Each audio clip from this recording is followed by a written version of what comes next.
So President Trump is basically against regulation in general. The head of the Environmental Protection Agency is a climate change denier named Scott Pruitt. There was some article, I didn't pay too much attention, that the person who was going to oversee what chemicals got approved or not was a woman who was from the chemical industry. I don't believe she got approved, but assume that based on the current atmosphere, where there's a general anti-regulation atmosphere and a lot of people seem to support that, if the technology of GMO crops proceeds unchecked, will we see the contamination of the world's food supply, and what exactly would that mean?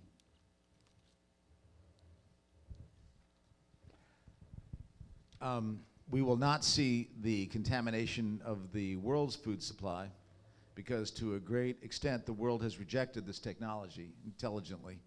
About 90% of all GMOs are grown in a couple countries in South America, Argentina, Brazil, the United States, and Canada. So the rest, imagine the rest of the world. If you look at worldwide, there's actually slightly more acreage in organic, both certified and non, than there is in GMOs. You can estimate it at 8%, 7% of the world's agriculture is GMO. Unfortunately, that is not true of our wonderful country. And Trump most recently, in his Farm Bureau speech, said that he is devoting himself to the deregulation of biotechnology. That is going to be one of his major things. He said, "Aren't you happy you voted for me?" He said to this group of this was only about 2 weeks ago. So we know we have our work cut out for us. Yes, we're looking at continued contamination of our food supply through the biological pollution I talked about, through potentially the approval of insects and other animals. We talked about that earlier. But again, unless we're successful in halting the movement from herbicide-tolerant Roundup-ready corn, remember, this is 90% of our corn. It's 50+% of all of our cropland is in this corn, soy, and cotton that's genetically engineered. If they move, which they have to now because we know nature batted last there, from Roundup back to 2,4-D, back to dicamba, and these are mainstream weed scientists have said this. Not only are we going to create many more and more of these super weeds, but think of 1 billion pounds of 2,4-D, really 1 billion pounds of dicamba, which Arkansas has already banned. A whole state's banned it. And that means that is this last squeezing out of this technology of Monsanto, who's going to be merging with Bayer, of Dow, who's merging with DuPont, Syngenta's merging with China. This is their last way to try and use this technology to squeeze, again, many, many billions of dollars of profit out of these old chemicals before we move to this new paradigm. But that will have a catastrophic effect on our rivers, on our air, on our soil, and on our aquifers, and on our health and the health of our children and communities. It has to be stopped. 2 ways you can do that. One is you can go, actually a number of ways. We mentioned you can have your county and state go non-GMO, so you at least won't have it there. Obviously, if you want to support people like the Center for Food Safety, my organization, and others, Earth Justice, and others who are working on this through our litigation, that's great. And for goodness sakes, in 2018, go out and vote. And make sure you vote for the right people, the people that are that are looking to a new future, and not the rapidly aging billionaire club there that simply wants to promote profits for the biotech companies. I'd like to jump in here too. So I wrote a book with a guy who worked at the EPA for 25 years called Poison Spring. It's kind of a follow-up to Silent Spring, and I would like to.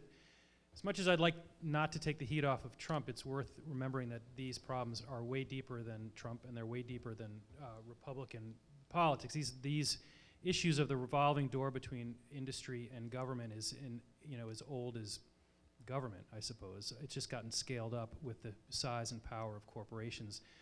You can go easily back into the Nixon administration to see the beginnings of all this. So let's not just blame this on Trump. This is a system that Citizens United ramped up when it uncorked the money that's flowing into politics from corporations. I do want to kind of add a side note to this and remind us why GMOs are so important and why the political and corporate energy is so strongly behind them. It's really worth remembering how many industries are built on top of GMOs. So it's not just Monsanto that wants GMOs to stick around. It's oil companies that want GMOs to stick around, or it's fuel companies that want them to stick around because they are supplying ethanol. It is McDonald's wants them to stick around because they are feeding the cows that go into the hamburgers. It's Purdue that wants them to stick around because they're creating the feed for the cheap chickens. It's Coca-Cola wants them to stick around because they're creating high fructose corn syrup. The entire food industry has been built on top of this technology. So when you wonder why it is that so many powerful forces are behind this one technology, it's because the entire system is built on top of it. It reminds me, I just finished writing a magazine piece about people trying to restore a mountaintop coal mining country down in West Virginia. And as I was doing my research, it struck me as interesting that one of the biggest industries that has supported the coal industry is the railroad industry. Now, that might seem far-fetched, but railroads make a very large percentage of their profits by moving coal around the country. So if coal goes away, then railroads lose their profits. So you have to keep in mind who all the players are. It's not just the obvious ones. This economy is really tightly stitched, but also kind of invisible to most consumers. So in addition to voting right and supporting the right nonprofits, just not giving any of these players your money when you're eating is a useful thing. You can not buy Coke and fight GMOs just that way as well. So keep all that in mind. Absolutely. We all have a moral obligation not to continue this disastrous food future. But actually, there's something very interesting with this, and Mckay is absolutely right. The 2,4-D crops and dicamba were approved in the last month of the Obama administration, as was the GE salmon we talked about. Obama was as bad on this issue as you can possibly imagine. It's just unfortunate that Trump we had no idea what his position was going to be, but we should have guessed. But actually something very interesting is happening, which is that because of the unique dangers of GMOs, actually most of those companies are not devoted to GMOs. Most of the food companies don't like the chemical companies trying to take over the food supply. So for example, the Grocery Manufacturers Association was the biggest opponent of GMO labeling. Biggest opponent. But a number of their members say, no, we want transparency and we want to go GMO free. So recently, 8 major companies, Unilever, which is behind Coke, Campbell's, Nestle's, Mars, Tyson's Foods, Dean's Food, have all left the Grocery Manufacturers Association and saying they support GMO labeling, mandatory GMO labeling. The GMA was so scared because it was losing its fees. It's a trade group. It survives on fees. Nestle's was their #1 fee. Nestle's is gone. They got so scared that, and this is really important, this is going to be the year of GMO labeling, right? After the federal law was passed, in the next few months, every one of us is going to be commenting to the USDA saying we want great labeling because it's required by law. The Grocery Manufacturers Association actually sent in comments to the USDA supporting mandatory GMO labeling. They had spent over $110 million fighting GMO labeling in California, in Washington, in Oregon, in Vermont. We were against them in a number of suits, and now they're moving because it's not worth it. Now, on one level, it's not great because they say, we'll take the corn and soy whether it's GMO or not. On another level, it's great because it will stop this very dangerous technology. And why will labeling stop this technology? Why has labeling stopped this technology wherever there is labeling? Because this technology has completely failed the market test. It offers no advantages, no lower cost, no better taste, no more nutrition, nothing to the consumer, or to the public, I should say. Offers nothing except more risk. The risk that Jeffrey's talking about, the environmental risk that we're talking about, more herbicide residue on your food. So why would a rational member of the public walk into a store knowing that it's mandatory labeling, say, why would I buy the GMO? It offers me nothing but risk, no advantages whatsoever. That is why they've spent $100+ million stopping labeling up to this point. That's why they're doing it, because they know they will fail the market test. They will fail it dead to rights, right? So when we get labeling, and we will get labeling with all of our help, we did pass a law, it's a flawed law, but right now it looks like without the opposition of GMA, we will get labeling. When we get labeling, it will be the end of 90+% of all GMOs in this country, as it is in Europe. This will be the year, guys. This will be the year we'll win or lose that battle. Right now, next couple of months, the proposed labeling regulations will come out probably in the next. Could be tomorrow, but it'll certainly be in the next 2 months because they've got to get it finished by statute July 2018.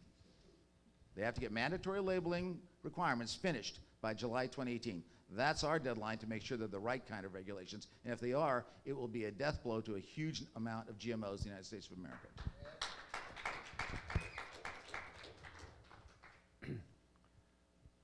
If Andrew's strategy is correct, it'll be quite remarkable and probably unprecedented in this country. I've discovered that it takes, once a product is put on the market, chemical product especially, takes between 25 and 50 years to get rid of it.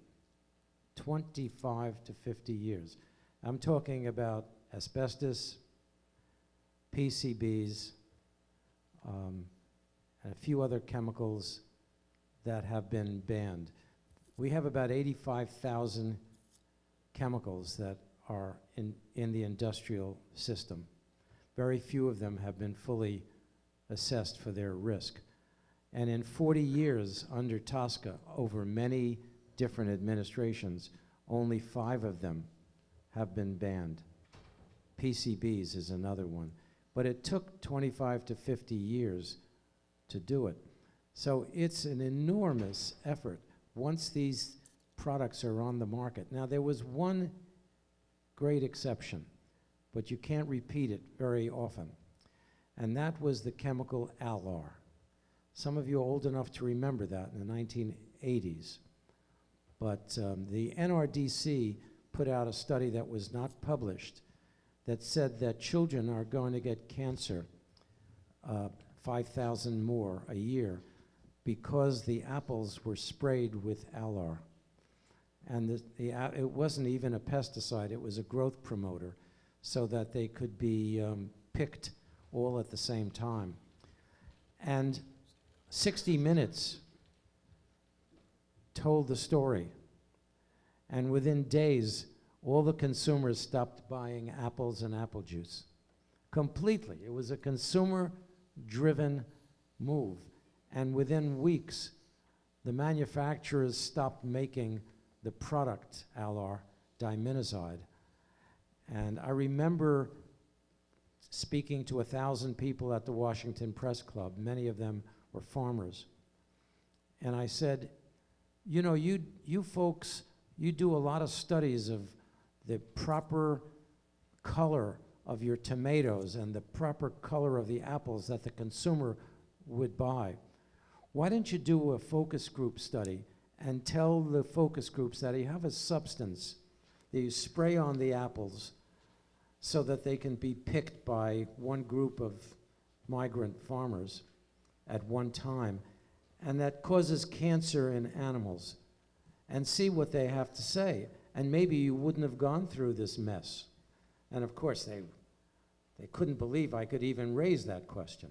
But that's the point, to test the thing before it goes on the market. Spend 25 years getting the definitive study of whether or not it is hazardous, not 25 years once it's on the market trying to figure out that it's unsafe. Beautiful point. I want to add something to that. I love your point about the consumer-driven rejection. That's been the focus of our nonprofit Institute for Responsible Technology, which you can also support in addition to Center for Food Safety. We see the GMO issue in a very similar way, but also in different lenses. And it's an interesting thing where even in the labeling situation, we're both very much in favor of strong mandatory labeling. But I also want to point out that the voluntary non-GMO label is driving dramatic change right now. It's like some years ago, the milk products that said no RBGH or RBST or no artificial hormones, they sold at a higher price. They were driving a lot more consumers. The other ones realized they were losing money. It was not entirely eliminated, but it was kicked out of most American dairies, and there was never mandatory labeling. We see now more than 50% of Americans are concerned about the health dangers, and there's a dramatic push towards buying things that say non-GMO, such that, as we said before, Nestle's advertises on television that its coffee creamer is non-GMO. So if we don't get robust, strong, mandatory labeling, I still think we will win, and we are winning, and the tipping point is underway. But it'll be based on the voluntary labeling, where someone doesn't want a competitor on the same shelf saying non-GMO, and its product is exposed because it doesn't say that. So I think that it will accelerate the tipping point that's already happening. It will make it much quicker. Companies will start getting rid of it quicker. But even then, we still have to educate consumers about the health dangers, because there are countries in the world where there is mandatory labeling of GMOs. Products are on the shelf that say contain GMOs, and they're still selling. And they haven't gotten the pressure to remove it. I've taken pictures of it around the world. It's not certainly in Europe. In Europe, the consumers are aware enough so that there's hardly a single product. There's just a handful of products that say GMO.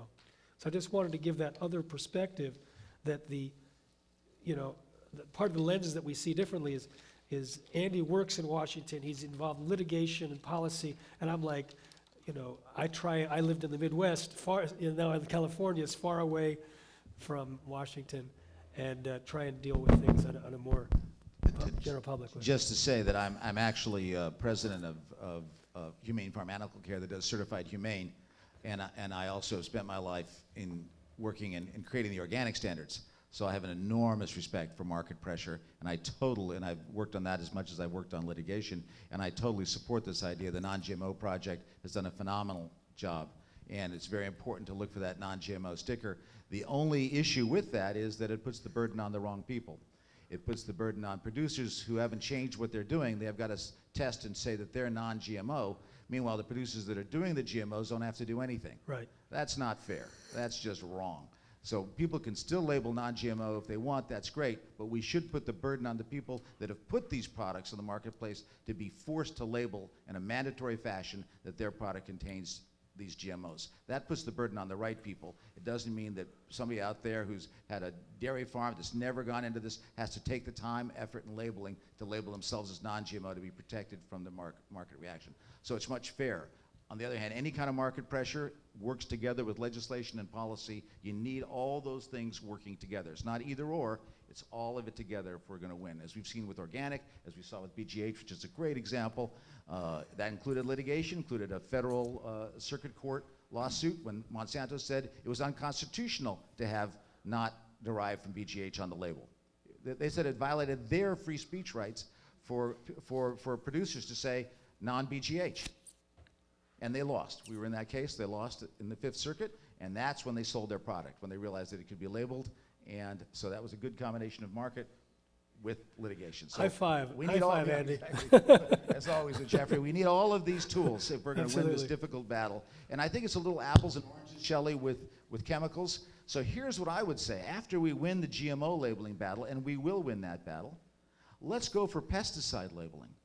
Because the reason these things have not been gotten rid of is because you don't know there's 55 different pesticides on your apple now, not including ALAR, and that 17 of them are potential carcinogens. If you were to walk into your supermarket and there were the apples, and instead of organic conventional, it said extremely contaminated, and then another one said mildly contaminated, and the third one said mostly not contaminated, otherwise known as organic, which would you buy? There's nothing conventional, that word, about having highly contaminated fruit you're feeding your children. I mean, Henry Higgins was a conventional man in My Fair Lady. It has nothing to do with carcinogens on your apple. So let's get the language right, and after we get your right to know with GMOs, let's get your right to know with these carcinogenic and these toxic pesticides in your food. That's the next battle. And it can be a market battle as well as a policy battle. It'll have to be a market battle. Yeah. Can I just jump in real quick? So in another chapter in Food Fight, I spent a lot of time out in Kansas talking to a guy named Wes Jackson, who's quite a well-known agricultural researcher. Also speaks like an evangelical preacher about these kinds of things. Some of you guys may have spoken to him. He thinks that the whole GMO thing, his word is it's a distraction. Like once the GMO thing is over, one way or another, we have to get back to the real problems, which is the structural problems of monoculture agriculture generally. And he actually thinks that we've made a 10,000-year deal with the devil on monoculture annual crops. So his theory, and he's working on this now, I think someday somebody out at his research institution is going to win a Nobel Prize for this, is what he calls perennial polyculture. So creating agricultural systems that are built on prairie ecosystems with many kinds of diverse plants, all working together using agroecology principles to defend themselves against bugs and to preserve fresh water so they don't have to be irrigated so much. So that this problem that we're talking about is very acute and very loud about GMOs. But if GMOs didn't exist, we would still have legions of problems that are dictated by eating the way we do and having scaled up the way we do. So let's win this thing, but let's also not forget that the real battle is deeper and longer than just getting rid of GMOs. I'd be curious if you all agree with that. I feel like it's been an awful lot of noise about GMOs, but the problems are deeper and farther afield. Absolutely. And this is, I feel guilty about this one, Mckay, which is that, and Michael Pollan sent me a poll that said that the label people respect most in the United States is natural. The second is non-GMO, and the third is organic. Well, we all know natural means absolutely nothing. There's no definition of natural at all. When Twinkies are natural, we obviously have an issue. Non-GMO is very important because, and I think when you look at some of the things that I've been saying and everyone here has been saying about biological pollution, how this kind of pollution can have, I don't think it's a lot of noise over nothing. I think it's a unique kind of pollution, Mckay, that is absolutely different from chemical pollution, and it would contaminate West Jackson's perennial agriculture just like it would anything else. Having said that, when you buy non-GMO, corn, let's say, tacos or whatever, that, or corn chips, that still has atrazine in it. That still has neonicotinoids. That still has a whole plethora of chemicals that are not used in GMOs. So you want to buy organic, preferable to non-GMO. It's going to, for your kids and yourselves, because non-GMO still allows for a huge number of very toxic chemicals to be used. All it's saying is that the GMOs were not used, and the chemicals used for GMOs, which are primarily these herbicides that we were talking about, have not been used. All those insecticides and fungicides, which are not allowed in organic, are allowed in non-GMO. So the way that pyramid should go is natural should not even be considered a label. It should be considered something for a comedy sketch, one. Non-GMO is important to get rid of some of these things we're talking about if you have no other alternative, but certainly the very most important would be organic, by far. And I would also build on this a little bit and also just address kind of Mckay's question about what GMOs tell us about the kind of larger question that we face. And it was very striking. I just completed just a couple of weeks ago this book called Seeds of Resistance, which will be out in June. So keep an eye out. In the process, I did a lot of reporting and visiting places where they grow food. Here's what I asked the Monsanto representative who I was able to talk to. And I asked them about how they would characterize the kind of broad approach of Monsanto to agriculture. And her response was very interesting. It was basically, and my book is about seeds. It starts with the seed. You start with the seeds that you grow, and everything follows from the seed, basically. And she said that we endeavored to separate the seed from the environment in which it grows. And I thought that was an amazing response, extremely descriptive, and a very cogent and concise description of the industrial agriculture model. And if you look at where that idea came from, it actually evolved very much along that. I liked what your description, Mckay, of this kind of notion of how the highway system contributed to the suburbs, which contributed to the move away of people from their sources of food. And so if we look at basically this period of time that actually starts in the 60s with the highway movement, which I hadn't thought of that connection, but it's interesting to think through. And suddenly, it's not a coincidence that basically the emergence of heavy chemical use on agriculture basically coincides, as Rachel Carson so beautifully described, basically coincides perfectly with the period in which we began to distance ourselves from our food. This is basically the big picture corollary. So in a way, what people have been doing, and just going across, and I think all of us in addressing this in one way or another, is people are trying to recapture that connection somehow in places, in groups like this, in groups all across this country and around the world. People are trying to bring back the seeds that evolved in their particular locales, are trying to maintain that connection of the seed to their food. And also just to add another element into this mix, is that climate change is altering the conditions for growing food. So whatever we're talking about, GMOs, other seeds, the conditions for growing food are being profoundly altered by the climatic shifts. So all around the world in food growing areas, it's just like it is here in Long Island, it's getting hotter, and the water is falling in more erratic patterns, and there are more extreme events. As you know here with Hurricane Sandy, and many other versions of that have been occurring all around the world. So what does that mean for agriculture? That puts unprecedented stresses on this kind of industrial agriculture system. And now is the time when we need to be devising alternatives to that way of growing food. And increasing studies have been published in the scientific literature all over, as well as farmers' experiences are telling us more and more that agriculture that relies on a diverse sources of seeds, that rely on rich organic material in the soil, are far more resilient to these changes that are already upon us than the kind of industrial monoculture cropping.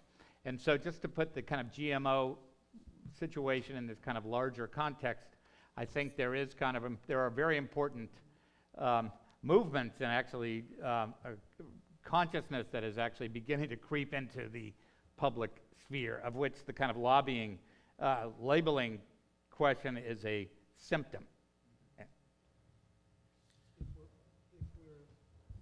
If we're answering your question here as a panel, thank you for asking a question about GMOs in the context of the other problems.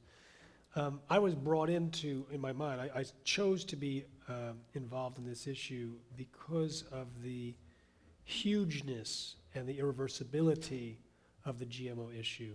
I was not an environmental activist or a health activist or an activist, really. I had the tendency, I was more of a strategic communicator wanting to do good, and all of a sudden I realized, oh my God, this thing could change everything for everyone for all time, and no one knows about it, and I didn't see a strategy that was out there to create a resistance movement. And if it weren't GMOs, if it were just the pesticides, if it were just the structure of agriculture, I might not have been motivated to get involved, but this was like, it was the pivotal point. Are we going to allow nature to be replaced? And that is a forever equation. So I treated it like a triage. In the triage, people use the term, but let me explain for those that don't know what it actually means. In the military hospitals, there was the group that came to the hospital that's going to live no matter what. There's the group that's going to die no matter what. And then there's the group that'll live or die based on what you put your attention on. And the GMO issue was, to me, the triage, the bleeding patient that needed the bandage right now, because if we didn't, then it wasn't reversible. So, of course, and that's been why the Institute for Responsible Technology has been so unifocused on GMOs, because we wanted to give all the strategy and evidence and whatnot for behavior change messaging so that we would drive market forces. Now, what's interesting is two things. That Roundup, it turns out, which we've portrayed accurately as a huge culprit for health, turns out to be sprayed on wheat, barley, rye, rice, oats, potatoes, sweet potatoes, sunflowers, kiwis, all these non-GMO crops. So after creating all this anti-Roundup, appropriate anti-Roundup sentiment among the anti-GMO consumers, it becomes an easy stepping stone to say, and it's really important to eat organic and only non-GMO as a second choice. So that's our shift is we're very strong now on organic as primary, and we use the Roundup to support that, and the film Secret Ingredients coming out this year uses that very strongly, and I think will convince more people to go to organic, millions than have been done before. And the other piece is that the tipping point in the United States has occurred, has started. It hasn't finished, it has started, where there's this race to be non-GMO by the food companies. And so we can afford to put our attention on the benefits of organic and the non-synthetic chemicals status of that. But in other countries which don't yet have the tipping point, we're raising money now to export the successful tipping point behavior change messaging model that we used here and that others have used here to the key countries around the world so that they too can end up with a tipping point initiated, which will ultimately support organic, because once we eliminate the GMOs, it also protects the organic oasis, because GMOs are not allowed in organic either. So I just wanted to give you that perspective it's more of an activist perspective and an approach perspective rather than, the philosophical thing about GMOs in the context. I just want to, I want to support what Jeffrey just said, because it was certainly, and I want to share this. When I was growing up in New York, in areas, and I worked on a dairy farm up in upstate New York, it was clear that we couldn't keep using these biocides. It was clear that a number of the technologies that we were using simply did not comport with life systems. That you use too much of them, and you'd be destroying your crops. You'd be destroying virtually everything. This is true with non-agriculture as well. So we thought it was called the appropriate technology movement. We said we got to devolve our technologies so that they fit with life systems. It's a huge movement, and the environmental movement was based in it. What I had not foreseen was that there would be a counter movement, and a very strong counter movement, that said we're not going to change technology so it fits with life. We are going to change life so it fits with technology. And so we are not going to change our factory farm system, and in fact, not even farms, our animal factory system. We're going to genetically engineer animals so they either don't feel pain, or we'll genetically engineer chickens so they don't have legs, so they don't feel like they have to move. But the idea wasn't to get rid of this horrifying system that doesn't let animals have their natural movement, but to change animals so they would fit the factory system. The idea was we can't keep spraying all these herbicides that are killing the crops. Well, why don't we then genetically engineer crops so they can fit our need to sell ever more herbicides? This is a really terrible paradigm. It's a very important paradigm. This is their mindset. And that is what makes genetic engineering extremely important, because behind it is a very pathological mindset that somehow this technological industrial system can survive. We can actually don't worry about climate change because we can have plants that will grow in deserts. And this is the ridiculous Monsanto failure to have drought-resistant plants. So it's not whether they succeed or not. It's the imagination that they're sharing with the public every day in the front page of various newspapers and their propaganda, that don't worry, we're okay, because we're going to change all life systems so they fit this dysfunctional technological industrial system. We won't change the system, right, to fit. So that is really critical about organic, because organic says no to chemicals, it says no to irradiation, it says no to biological technologies. Those are the three great technologies of the last century. And it says that's progress, because we need to make our food system better fit with living systems. That's the reverse idea, okay? And that's the idea we want. So the paradigm here should not just be ignored. It is, in that sense, a replacement of nature that Jeffrey was talking about, and it's a very serious paradigm, and it's been inculcated in a lot of minds, especially of young people, having to do with this idea that we can make life completely fit with the technology instead of technology fit with life systems. Right, so once again, we come back to environmental humanities questions, because I think that's a 500-year-old Cartesian issue. Like, this is the idea that nature is some kind of machine that we can figure out and tinker with it to make it fit our own. In this case, we're talking about like a capitalist system. Thankfully, we don't have to invent alternatives. The alternatives have been invented for thousands of years. In my courses, we often read indigenous or Native American philosophies of interacting with the natural world. I happened just this morning to teach courses on Taoism, the Chinese philosophy that says such audacious things as the very best way for you to behave is to act like water.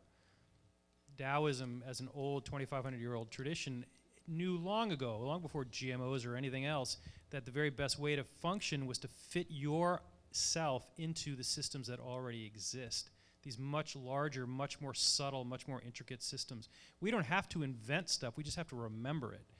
And this idea that there's only one way to think about things, which is a European, capitalist, industrial, scientific, reductionist way of thinking about things, has been precisely what's led us down this path. And it's worth keeping our eyes open to these other traditions. They're not complicated and they're not hard to find. They're just, they've been forgotten. So those are out there and worth looking into.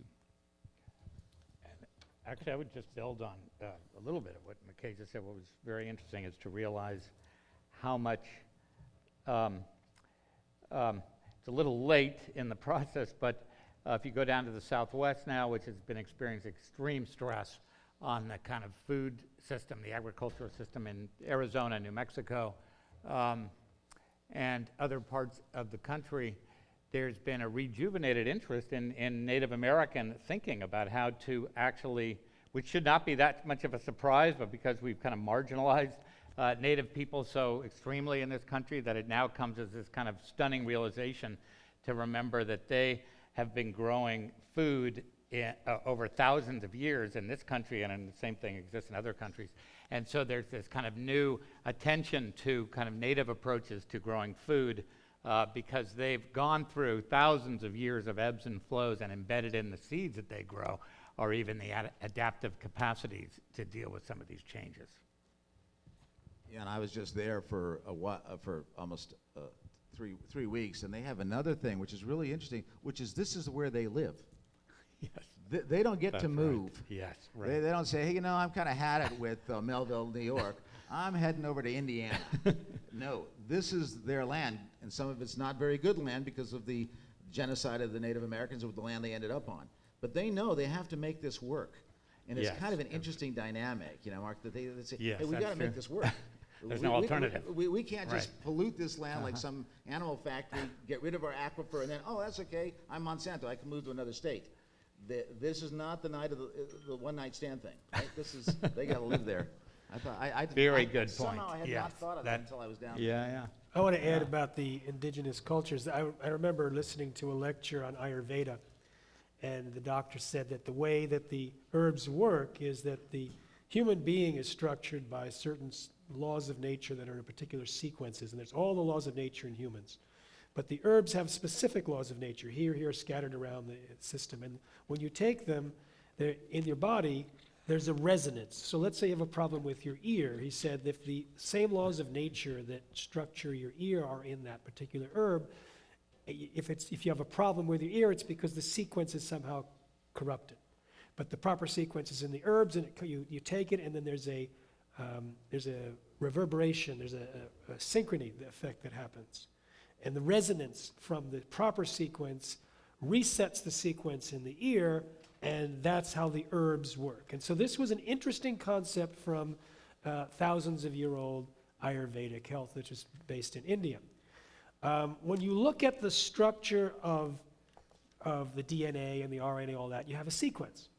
And you think, well, how is it that food might have this intelligence, this sequence of laws of nature that might create a resonance or reverberation or restructuring?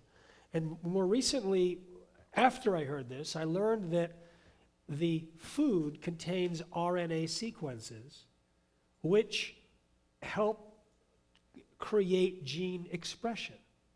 So we all know about vitamins and minerals and phytochemicals, but we're missing this huge boat of the fact that there is some intelligence in food that actually structures and regulates our DNA. And I found it fascinating that hearing from the Ayurvedic perspective that food is intelligence and has a sequence that we can then reset our health, and then to hear modern science just discovering something which could be the same thing. It could be what they were talking about. So it's a very interesting, I have a natural, profound respect for the indigenous cultures and what they say, and I'm always looking for modern science to validate and verify, but it's the other way. It's sort of like you look at modern science and you're supposed to look at the indigenous world and say, is this true? Because they had somehow known the truth.